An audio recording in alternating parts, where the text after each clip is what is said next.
It's been a family affair. My grandpa bought a boat that we call AQUILA. It was earlier known as Nepenthe.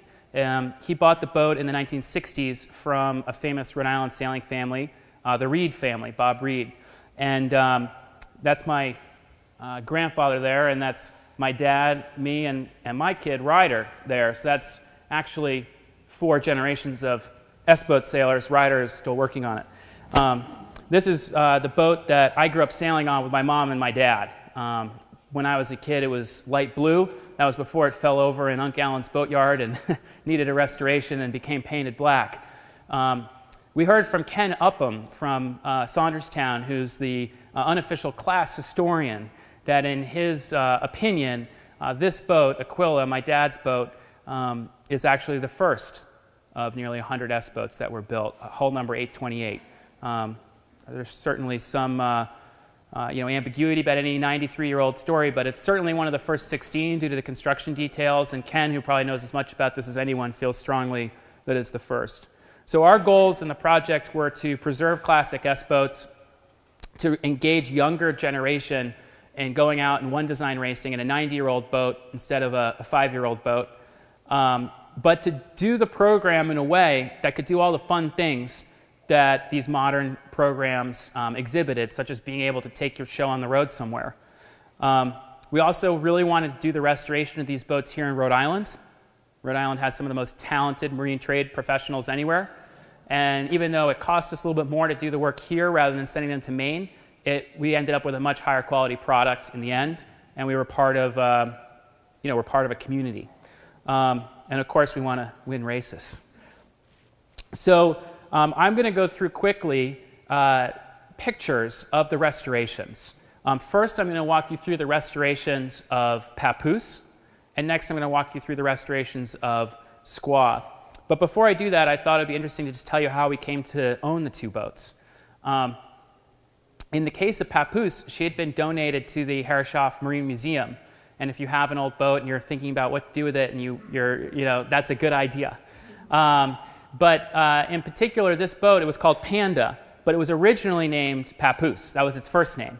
And here in Bristol, which is where I grew up, the peninsula over there is called PAPOOSE SQUAW.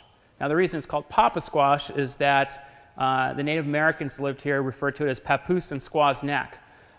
So we thought it would be really cool to return Panda to her original name, Papoose. And as you'll see in a minute, the other boat that we restored, we renamed her to Squaw. In a restoration project like this, what we started with was a pretty clear scope of work. I'm not going to read you all this gobbledygook on the screen, don't worry. But clearly what we worked on was really figuring out exactly what we wanted to accomplish in the restoration. And if you're contemplating a restoration, a significant undertaking, I think it's really important to understand from the outset what you're looking to accomplish. For example, how important is historic integrity, such as having a bronze block, versus performance, where perhaps you'd want a Harkin block. So these were all things that we thought through carefully and talked with some of the most talented people about. And the document of that scope of work is something that I'd be happy to share with anyone who might be contemplating an S-boat restoration either now or 10 years from now. And not to say we have it all figured out, but we certainly learned a lot from people that went before us. The restoration of Papoose began last winter. She showed up here on Burnside Street to the Bristol Boat Company, which is pretty cool because I think it's one of the first times an S-boat has been back here on Burnside Street to be restored. One of the first challenges was actually getting her into the shop, however. It doesn't have a 16-foot or 18-foot door, so we had to get the, well, I shouldn't say we, the talented people working on it had to get the keel off, and you can see here getting the wedges in there, and then ultimately being able to lift the boat off its keel.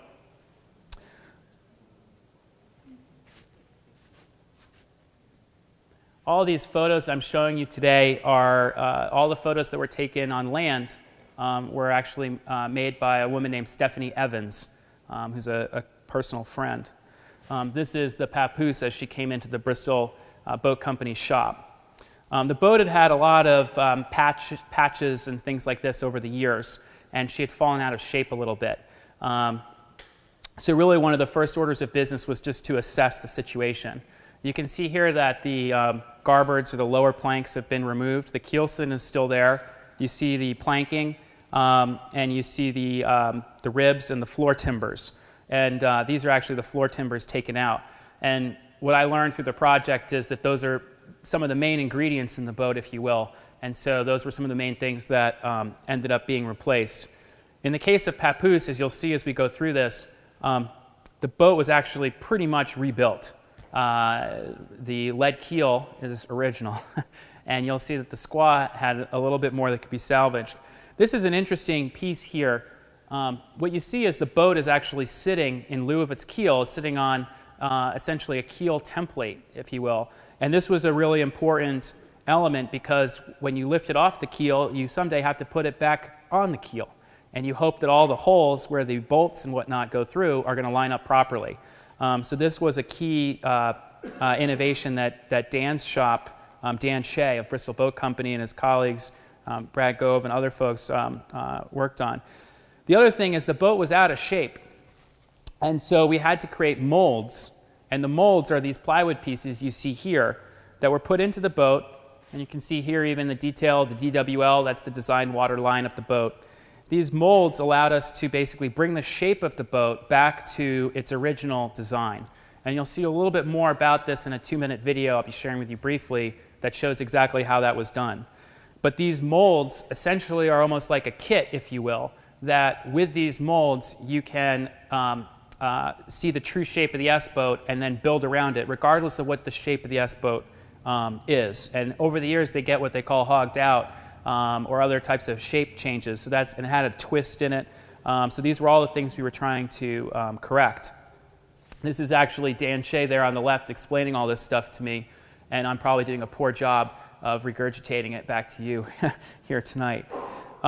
One of the other things you can do once you have a clear understanding of the shape of the boat is you can take different approaches to how you put the frames or the ribs into the boat. Now you'll notice that in this shot, you still see the original ribs or the frames in the boat. And we had to replace all of the frames. But one of the things that Dan's team did that was different is they actually created full-scale lofting setups. And on that, they would bend the frames right there. Now, you'll see later when we talk about Squaw, they bent the frames in place. Now, not all the frames had to be bent this way. Once you have enough, you can bend the in-between frames inside the boat. But I'm not sure, did we bend all of the frames that way? You're close enough, Brad. Dan's not sure. Many of them. A few that we put in place, but many of them were done this way. You can see on this template. We'll see more about that later. And here's another picture of the frames and how this all works. Here you also see some photos of the new floor timbers that were created. So really, the Papoose was a completely new boat. New floor timbers, new frames, and as you'll see in a moment, some new planks. Now you're probably wondering, how do we know the correct shape of the boat? And we thought we would approach this in an interesting way, which would combine the historic approach with the modern approach. So the historic approach, as you probably know since you're here at the museum, is Captain Nat in the model room would carve the model, and then he would use a special machine to take, a Stanley Bostitch I think makes it, special machine to take the measurements off of the half model that he had carved. Now those measurements would go into a book, and then the book would give you the offsets, and the offset book would let you know how to make the shape and do the lofting and so forth. Well, we did the same thing. We hired the best guy you could possibly get to do that. In fact, he volunteered his time to do it, and that's Halsey Herreshoff. And so he sat and took the measurements off the half model of the S-boat that his grandfather had created. And to my knowledge, it's the first time that, that Halsey has ever done that with the S-boat model. So it's really special. We have a video of that I'd like to show you, but what I really want to show you is a video of what happened after. And that's when the next generation, Halsey's colleague at Herreshoff Designs, Adam Langerman, took the offsets that Halsey had created, and with that created a three-dimensional model using computer CAD technology. And from that worked with Dan's shop, which combines the traditional and classic aesthetics that we love with the modern state-of-the-art construction.